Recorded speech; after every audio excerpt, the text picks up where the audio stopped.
Hello everyone, welcome to today's class, the fifth unit in 7th class, that is the art of weaving. So let's learn from the glossary. Fabric, cloth or other material. Occupation, a job or a profession. Migration, movement from one region to another. Hank, coil or yarn bundle. Warp, vertical thread. Weft, horizontal thread.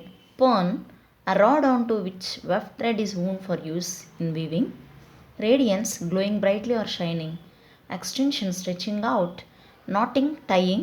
Enthusiasm, keen interest, evidently in a way that is seen or understood. Durability, permanence, geometrical, decorated with regular lines or shapes. Distinguish, differentiate or identify. Dobby, a mechanism attached to a loom for weaving small patterns. Expensive, costly. Okay, next reading comprehension. I wrote these questions in a simple way. I will explain these questions. Let's start. What's the specialty of Mangalgiri sari? The Nizam design and durability is the uniqueness of Mangalgiri sari. The body and the pallu is embellished with jari or golden thread with work with a Nizam border and geometrical and simple designs. Explain what the warp and the weft are. The warp is the vertical thread and the weft is the horizontal thread. Why do the weavers perform street seizing? Street seizing is the extension of the warp, spraying of starch and brushing followed by drying to get the fabrics ready. Fourth question, what problems do the weavers of Mangalgiri face? Okay, the answer is the weavers face top competition, change in fashion, trends, scarcity of raw material and the involvement of middlemen. Are the handloom fabrics expensive? Why? Yes, the handloom fabrics are expensive because the fabric is woven manually than that of a power loom. Comprehension B Roman. Arrange the following sentences in the sequential order and write them in the space provided. Okay, కింద ఉన్నటువంటి sentences మనకు జంబుల్లో ఉన్నాయి, వాటిని మనం ఆర్డర్గా రాయాలి. Okay, the first one is the yarn is boiled and sent for dyeing. The second one is the yarn bundles are placed on spinning wheel. And the third one is the street seizing process is done to make the thread thick and strong. And the fourth one is the yarn is kept in the sunlight for drying. And next, fifth, the yarn is rolled on iron rod and fixed on a loom to weave. Okay, so these are the numbers. Now we will write these sentences in order in the space provided. Okay, now the third Roman, read the following statements and say whether they are true or false. Okay, power looms are more expensive than hand looms. Power లూమ్స్లో చేసిన దుస్తులు handlooms కంటే ఎక్కువ కాస్ట్లీగా ఉంటాయని చెప్తున్నారు. ఇది falls అనమాట. హ్యాండ్లూమ్స్లో మాన్యువల్గా చేస్తారు కాబట్టి అవే ఎక్స్పెన్సివ్గా ఉంటాయి. So we write false. Warp and weft is an interlocking method of weaving. Warp అనేది వర్టికల్గా, వెఫ్ట్ అనేది ఇట్లా హారిజాంటల్గా వీవ్ చేసేది, ఇంటర్లాక్టివ్గా ఉంటాయి. So this is true.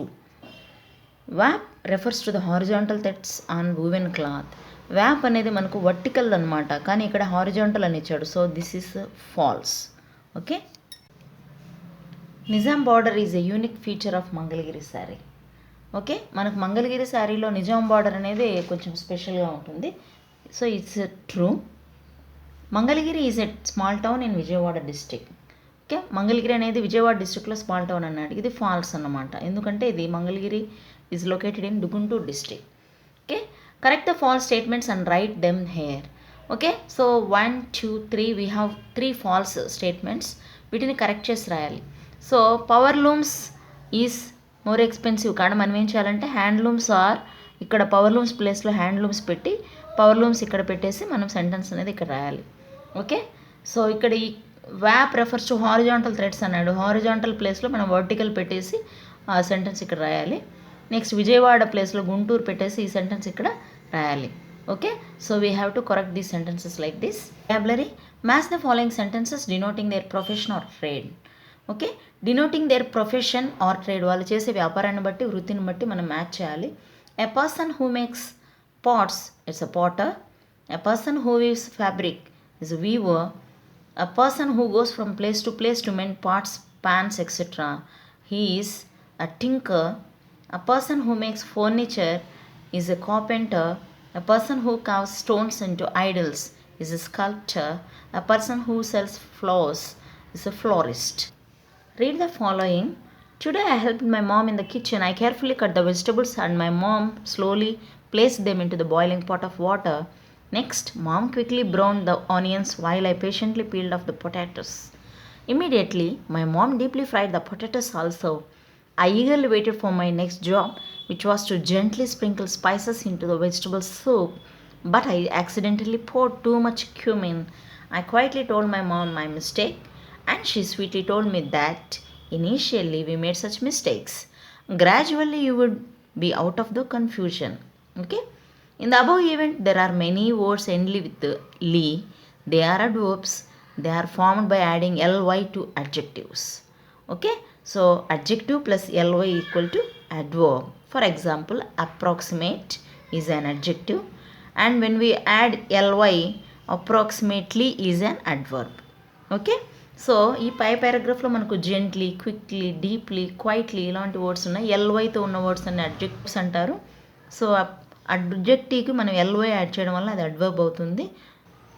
Identify the adverbs from the paragraph given above and write them in the space given. So we have to identify the adverbs from the above paragraph, like carefully, slowly, quickly, eagerly, patiently, immediately, deeply, gently, accidentally, quietly, sweetly, initially, gradually. So we found these adjectives from the paragraph. Look at the following image and make adverbs by adding ly. One is done for you. So we have to add ly for all these adjectives. Okay? Happily, greatly, quickly, broadly, cleanly, beautifully, colorlessly, angrily. Vocabulary C Roman. Let's learn some idioms to express happiness. Okay? Walking on air, happy camper, jump for joy, have stars in your eyes, on top of the world, over the moon. For all these idiomatic expressions, the meaning is happy. Okay, idioms అంటే జాతీయాలు అంటారు తెలుగులో. అంటే వీటి యొక్క meanings మనకు రెగ్యులర్గా meaning కాకుండా వేరే మీనింగ్ వస్తుంది. సో ఇక్కడున్న ఈడియమ్స్ యొక్క మీనింగ్ హ్యాపీ, సంతోషము అని. Use these idiomatic expressions in your own sentences. One is done for you. ఇక పైన ఉన్నటువంటి ఈడియోమెటిక్ ఎక్స్ప్రెషన్స్ అంటే ఈ జాతీయాలని మనం ఓన్ సెంటెన్సెస్లో రాయాలి. I have been over the moon when I got gold medal in the national athletics. Okay, నాకు national అథ్లెటిక్స్లో గోల్డ్ మెడల్ వచ్చినప్పుడు నాకు మూన్ అంటే చంద్రుడి మీద ఉన్నట్లు, అంటే హ్యాపీగా ఉన్నట్లు నాకు అనిపించింది అని. Next, after the good news of job వచ్చిందనే న్యూస్ వినగానే నాకు గాల్లో నడిచినట్లు అనిపించింది. All days are happy campers after he got a baby boy. అతనికి కొడుకు పుట్టిన తర్వాత అన్ని రోజులు హ్యాపీ డేస్గానే ఉన్నాయి. They will exactly jump for joy after winning the cup గెలిచిన తర్వాత వాళ్ళు ఖచ్చితంగా హ్యాపీతో జంప్ చేస్తారని. హ్యాపీ జంప్ ఫర్ జాయ్ అనేది ఇక్కడ idiom. The father had stars in his eyes when his sun got an award. వాళ్ళ కొడుక్కి అవార్డు వచ్చిన విషయం తెలిసి ఫాదర్కి కళ్ళల్లో నక్షత్రాలు కనిపించాయంటే హ్యాపీగా ఉన్నాడు అనేసి అర్థం. Stars in his ice. I felt on top of the world when I got a first rank వచ్చినప్పుడు నేను టాప్ ఆఫ్ ద వరల్డ్, ప్రపంచం కంటే ఎత్తులో ఉన్నాను అనిపించింది, అంటే హ్యాపీగా ఉన్నాను అనేసి. ఓకే, ఇవన్నీ కూడా ఇడియమ్స్ అన్నమాట, హ్యాపీ అనే మీనింగ్తో వస్తాయి. Next, grammar. Read the following sentences from the text. One of us inquired, "Sir, what are you doing?" He replied, "I am weaving a saree on the loom." Observe the verb in the sentence. It is in present progressive tense. It denotes the ongoing actions. Okay, sir, what are you doing? మీరు ఏం చేస్తున్నారు అనేది. Next, I am weaving a saree, నేను చీరను నేస్తున్నాను అనేది. ఇవి రెండు కూడా ప్రజెంట్ ప్రోగ్రెసివ్ టెన్స్, అంటే ప్రజెంట్ కంటిన్యూస్ టెన్స్లో ఉన్నాయి. అంటే ఒక పని యాక్షన్ గోయింగ్ అనమాట, ఇంకా జరుగుతూ ఉంది అనేసి చెప్పేటటువంటివి. Present continuous tense or progressive tense. When Mary visits Kavya's home to play, Kavya, her brother Naveen and her neighbour Bibi are working in the garden. Mary Kavya వాళ్ళ ఇంటికి వెళ్ళినప్పుడు కావ్య వాళ్ళ అన్న నవీన్, వాళ్ళ నైబర్ బీబీ గార్డెన్లో పని చేస్తూ ఉన్నారు. సో వర్కింగ్ అంటే ఇక్కడ ప్రజెంట్ కంటిన్యూస్ టెన్స్ లేదా ప్రజెంట్ ప్రోగ్రెసివ్ టెన్స్ అంటారు. అంటే కొద్దిసేపు ఈ యాక్షన్ అనేది కంటిన్యూ అవుతుంది అనేసి అర్థం. Okay, conversation among them. Okay, Mary and కావ్యకి జరిగిన కాన్వర్జేషన్ చూడండి ఆ గార్డెన్లో. Hello friends, what are you doing here? I'm digging a pit Mary. I'm clearing the clay from the pit. What are you plucking Bibi? I'm plucking weeds in the garden. Why are you digging the pit? We are planning to grow a rose plant here. You are doing a very good job. Keep it up. Enquiry చేసిన క్వశ్చన్స్కి వీళ్ళంతా ఇట్లా answer చెప్పారు. So I'm digging, I'm plucking, I'm clearing, ఇవన్నీ కూడా మనకు present continuous tense అనమాట. చూడండి, you might have notice the use of present progressive tense in the above conversation. Look, here, see, watch, listen etcetera are generally used in present continuous tense. Okay, మనకి ఇక్కడ look, here, see, watch, listen ఇవన్నీ కూడా present కంటిన్యూస్లో వాడేటటువంటి expressions అనమాట. Look, I'm drawing. See how the peacock is dancing. Listen, I am talking to you. Okay, drawing, dancing, talking ఇవన్నీ కూడా present continuous టెన్స్లో ఉన్నాయి. వీటిని మనము లుక్, సీ, లిజన్ ఈ ఎక్స్ప్రెషన్స్తో మనం చెప్తున్నాము. Okay, so present continuous tense అంటే there will be a subject ఉంటుంది. నెక్స్ట్ ఒక helping verb and V1 plus ING, verb యొక్క ఫస్ట్ ఫామ్ ప్రజెంట్ టెన్స్ ఫామ్కి ఐఎన్జీ అనేది యాడ్ చేస్తామన్నమాట. ప్లస్ ఒక ఆబ్జెక్ట్ ఉంటుంది. Object is not a compulsion, object compulsion కాదు, ఉంటే ఉంటుంది, లేకుంటే కూడా మనకు సెంటెన్స్ మీనింగ్ఫుల్గా ఉంటుంది.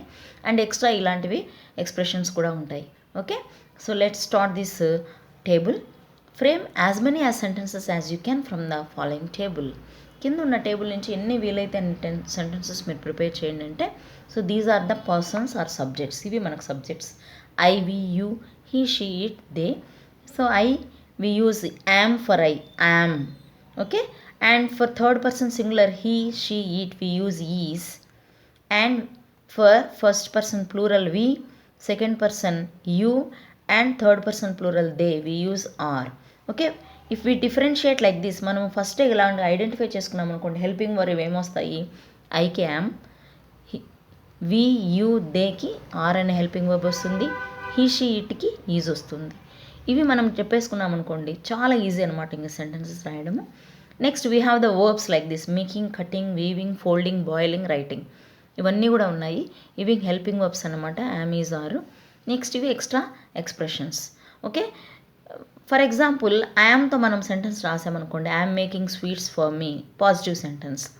I'm not making sweets for me, negative sentence. So మనం ఇక్కడ పాజిటివ్లో రాసామనుకోండి 1 2 3 4 5, ఐకి మాత్రమే 5 వస్తాయి పాజిటివ్స్, నెగిటివ్లో 5 వస్తాయి. అంటే ఒక ఐ యూజ్ చేస్తే మనము 10 సెంటెన్సెస్ రాయొచ్చు. సో టోటల్గా మనకు 7 పర్సన్స్ ఉన్నాయి మనకి. సో 10 ఆర్ 70 సెంటెన్సెస్ మనం ఈజీగా రాయొచ్చు అనమాట. Okay, so as many as you అన్నారు కదా, so as many as we can write 70 sentences by using these verbs and these expressions. Okay, for example I wrote these sentences. I'm making sweets for me, it's a positive one. I'm not making sweets for me, it's a negative one. Okay, ఒకేసారి మనం positive negative మనం రాస్తూ ఉన్నట్లయితే how we are writing these sentences అనేది మనకు అర్థమైపోతుంది. Next activity 2 in grammar. Write meaningful sentences using present continuous tense with the set of words given. Okay, we have the set of words. Butterflies is the subject, fly is the verb, garden is the place. అంటే ఇక్కడ మనకి ఇంతవరకు అయినా కూడా sentence మీనింగ్ఫుల్గా వస్తుంది. So మనకు formula ఏంటి, present continuous tense అంటే subject plus helping verb plus V1 plus ING.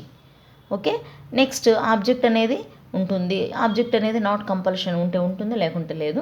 For example butterflies అనేది సబ్జెక్ట్, హెల్పింగ్ వర్బ్ ఏంటి are, so third person plural కాబట్టి ఆర్. నెక్స్ట్ ఫ్లై యొక్క ఇంగ్ ఫామ్ ఐఎన్జీ యాడ్ చేసామంటే flying అవుతుంది. Next ఎక్కడ garden, గార్డెన్లో మనకు ప్రిపోజిషన్ ఇక్కడ ఇన్ అనేది వస్తుంది. So butterflies are flying in the garden. Now write, butterflies are flying in the garden. Okay, next dogs are running in the street, baby is crawling on the floor, boy is dancing on the stage, girl is painting a picture. Okay, I will give this present continuous tense video in the description box, so you can just touch the video and learn thoroughly. Okay, B Roman in grammar, reported speech. Okay, in the speech we have direct speech and reported speech. Okay, I will give this direct speech and reported speech 2 parts in the description box. You can learn thoroughly. I will explain sentences from the lesson. Ramaya, a weaver, greeted with a smile and replied, "We are street seizing." He replied, "I am weaving a saree on the loom." Okay, the part of the sentence that is kept within inverted commas is the sentence actually spoken by the speaker. So the above sentences are said to be in direct speech. Okay, ఈ సెంటెన్సెస్లో ఈ inverted commas మధ్యలో ఉన్నటువంటి part Ramayya డైరెక్ట్గా అన్నటువంటి statements అన్నమాట. So మేము street seizing చేస్తున్నాము, నేను చీరనేస్తున్నాను అని. సో ఇక్కడ డైరెక్ట్గా మేము, నేను అనేసి మెన్షన్ చేస్తారు. సో ఇవి డైరెక్ట్ స్పీచ్లో ఉన్నాయి.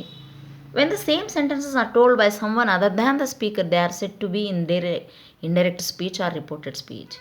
ఇదే సెంటెన్సెస్ మనము ఇంకొకరు చెప్పినట్లుగా మనం విన్నామనుకోండి, అంటే ఇంకొక పర్సన్ అతను చీర నేస్తున్నాడంట, స్ట్రీట్ సీజింగ్ వాళ్ళు చేస్తున్నారంట అని చెప్పాడనుకోండి, అది ఇండైరెక్ట్ స్పీచ్ లేదా రిపోర్టెడ్ స్పీచ్ అవుతుంది.